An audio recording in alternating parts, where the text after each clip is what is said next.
Fidèle du meilleur pâtissier, réjouissez-vous. Cette semaine, le concours culinaire a relancé une bataille proposée l'année dernière en opposant le Nord au Sud.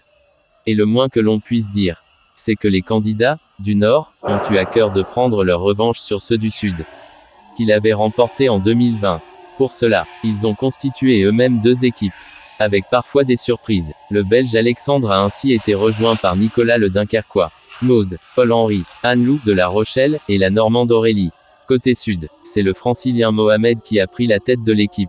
Accompagné, donc d'Aya, Jérémy, Jérôme, Marion et Meryl. Bourdaloue versus Citron. Pour la première épreuve, Cyril Lignac a demandé aux deux équipes de moderniser un dessert emblématique de sa région.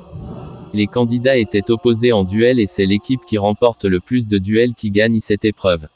Le Nord a dû réinterpréter la fameuse tarte Bourdaloue, tandis que le Sud a revisité l'indémodable tarte au citron meringuée. Résultat, 4-2 pour le Nord.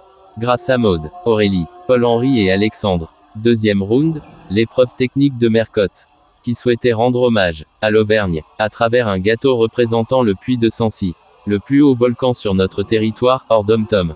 Difficulté principale, recréer une coulée de lave faite de compoté de myrtille qui sort du cratère grâce à une seringue.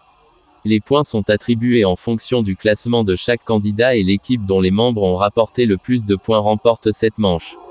Et cette fois, c'est le Sud qui le mieux réussit cet exercice, victoire 41-37.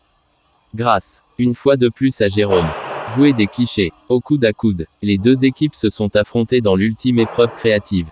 La consigne était simple, réaliser un gâteau sur les clichés de la région adverse. Certains s'en sont donnés à cœur joie, à l'image d'Alexandre qui s'est gentiment moqué de la tendance à la sieste des sudistes. Tandis qu'Aya a tout misé sur la météo supposée pluvieuse de la moitié nord du pays. Comme l'année dernière, les candidats ont été départagés par Christophe Renoux. Et le verdict est sans appel, le Nord remporte la manche.